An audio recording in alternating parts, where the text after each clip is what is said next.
जरा सोचिए, भारत जैसा देश जहां हर शादी, हर छोटे बड़े त्योहार में सोने की चमक बिल्कुल जरूरी मानी जाती है, वहां अचानक देश के प्रधानमंत्री एक सार्वजनिक मंच से आकर कहें कि देखिए, हो सके तो अगले 1 साल तक सोना मत खरीदिए। सच में सुन के कोई भी हैरान रह जाएगा। आखिर सोने से इतना प्यार करने वाले देश में अचानक ऐसे अपील क्यों? आज के इस एक्सप्लेनर में हम इसी दिलचस्प रहस्य से पर्दा उठाने वाले हैं और समझेंगे कि इस एक लाइन के पीछे का पूरा अर्थशास्त्र आखिर क्या है। हाल ही में हैदराबाद की एक स्पीच में प्रधानमंत्री ने कुछ ऐसा कहा जिसने पूरे देश में चर्चा शुरू कर दी। उन्होंने लोगों के सामने मुख्य रूप से 3 बातें रखी। पहला, जहां तक मुमकिन हो वर्क फ्रॉम होम अपनाइए। दूसरा, अनावश्यक विदेश यात्राएं कम कीजिए। और तीसरा, सबसे हैरान करने वाला, 1 साल तक सोने के गहने खरीदने से बचिए। अब आपके दिमाग में तुरंत ये सवाल आ सकता है कि अचानक ऐसा क्यों? क्या हमारी अर्थव्यवस्था पर कोई बहुत बड़ा खतरा मंडरा रहा है या फिर कोई भयंकर आर्थिक पतन होने वाला है? तो सबसे पहले मैं एक बात बिल्कुल साफ कर दूं, हमें पैनिक करने या घबराने की बिल्कुल भी जरूरत नहीं है। ऐसा बिल्कुल नहीं है कि कल सुबह उठते ही देश में कोई आर्थिक इमरजेंसी लगने वाली है या हमारी अर्थव्यवस्था ढहने वाली है। असल में ये डरने की स्थिति नहीं है, ये एक प्रीएम्प्टिव कदम है, यानी भविष्य की किसी बड़ी मुश्किल के आने से पहले ही अपनी रणनीतिक और अनुशासनात्मक तैयारी कर लेना। तो चलिए इस कहानी के पहले हिस्से की तरफ बढ़ते हैं और समझते हैं तेल, डॉलर और जियोपॉलिटिक्स का ये पूरा खेल। इस पूरी पहेली को सुलझाने के लिए हमें अपनी सीमाओं से थोड़ा बाहर ग्लोबल स्टेज की तरफ देखना होगा। खासकर मिडिल ईस्ट में जो तनाव चल रहा है, उसका असर सीधे तौर पर ग्लोबल ऑयल सप्लाई पर पड़ रहा है। और देखिए, हमारी अर्थव्यवस्था की सबसे बड़ी संवेदनशीलता यहीं छिपी है। क्या आप जानते हैं कि भारत अपनी ज़रूरत का लगभग 85% कच्चा तेल विदेशों से खरीदता है? सिर्फ 15% ही देश में पैदा होता है। इसका सीधा सा मतलब ये है कि हमारी निर्भरता बाहरी तेल पर बहुत ज़्यादा है। और जब भी दुनिया में कहीं कोई युद्ध या तनाव होता है, तो हमारी इकोनॉमी का सीधा सामना उस झटके से होता है। और यहीं से शुरू होता है एक पूरा इकोनॉमिक चेन रिएक्शन, एक परफेक्ट डोमिनो इफेक्ट, जिसे समझना बहुत जरूरी है। इसे ऐसे समझिए, शुरुआत होती है ग्लोबल टेंशन या युद्ध से। इसके कारण अंतर्राष्ट्रीय बाजार में कच्चे तेल के दाम तेजी से आसमान छूने लगते हैं। अब चूंकि तेल महंगा हो गया है, तो उसी तेल को खरीदने के लिए भारत को अपनी जेब से ज्यादा डॉलर बाहर भेजने पड़ते हैं। और जैसे ही देश से डॉलर बड़ी मात्रा में बाहर जाता है, हमारा रुपया डॉलर के सामने कमजोर पड़ने लगता है। नतीजा, देश के अंदर महंगाई तेजी से बढ़ने लगती है। अब आते हैं दूसरे अहम हिस्से पर, यानी डॉलर के इस सफर को समझना। अब आप सोच रहे होंगे कि भाई, इस अंतर्राष्ट्रीय तेल संकट का हमारी शादियों की शॉपिंग या सोने से क्या लेना देना? तो जरा इस आंकड़े पर गौर कीजिए। 800 टन। भारत दुनिया का सबसे बड़ा गोल्ड इंपोर्टर है। हर साल हमारा देश करीब 700 से 800 टन सोना विदेशों से मंगवाता है। और ध्यान देने वाली बात यह है कि इस भारी भरकम सोने की खरीद का हर एक पैसा हमें अमेरिकी डॉलर में चुकाना पड़ता है। यानी जब भी हम फेस्टिव सीजन में जमकर सोना खरीदते हैं, तो असल में अरबों डॉलर सीधे देश से बाहर जा रहे होते हैं।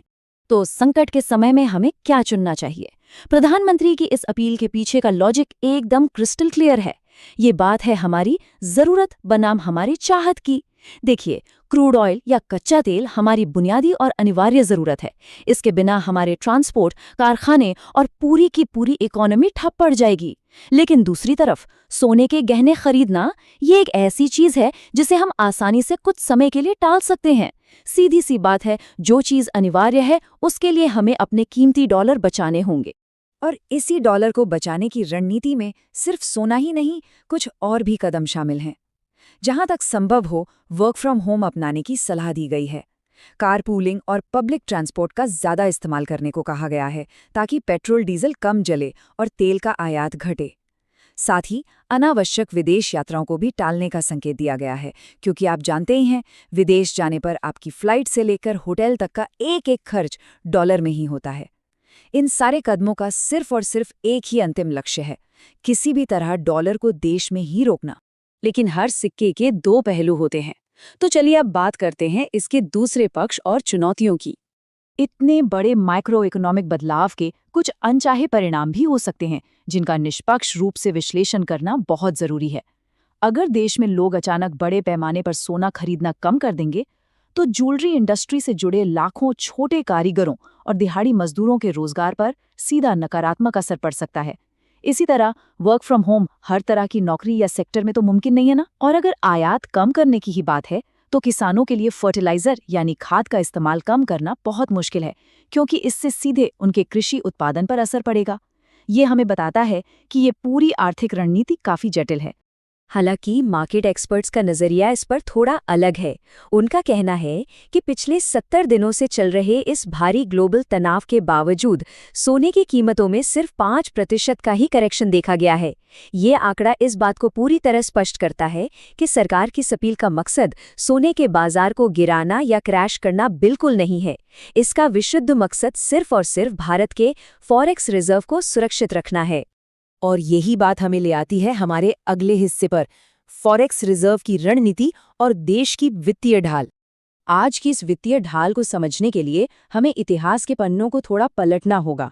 हमारी इकोनॉमिक पैट्रियोटिज्म या कह लीजिए आर्थिक देशभक्ति का तरीका समय के साथ काफी बदला है। 1991 के उस गंभीर संकट को याद कीजिए, जब देश की अर्थव्यवस्था को बचाने के लिए लोगों को सच में अपना सोना तक दान या गिरवी रखना पड़ा था। लेकिन आज रणनीति बिल्कुल बदल चुकी है।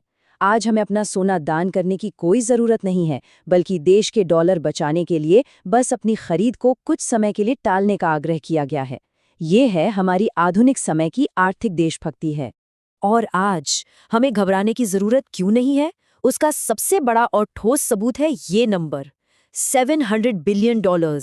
जी हाँ, आज भारत के पास लगभग $700 बिलियन का एक विशाल फॉरेन एक्सचेंज रिजर्व मौजूद है।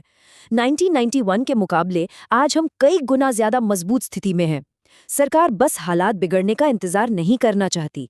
ये कदम कोई जल्दबाजी में किया गया रेस्क्यू मिशन नहीं है, बल्कि एक बेहद मजबूत और स्मार्ट प्रीएम्प्टिव डिफेंस है। इस पूरे विश्लेषण का मूल संदेश इस एक शानदार विचार में छिपा है। विदेशी मुद्रा बचाने के लिए हमारी देशभक्ति हमें प्रोत्साहित कर रही है। ये समझना बहुत जरूरी है कि सरकार ने सोना खरीदने पर कोई कानूनी प्रतिबंध या बैन नहीं लगाया है।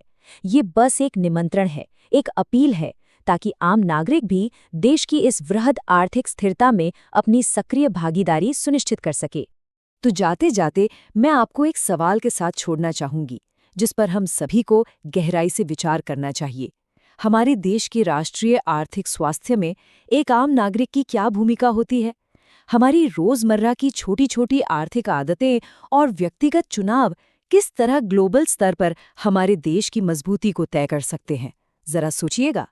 इस विचारोत्तेजक सवाल के साथ हम आज का ये एक्सप्लेनर यहीं समाप्त करते हैं।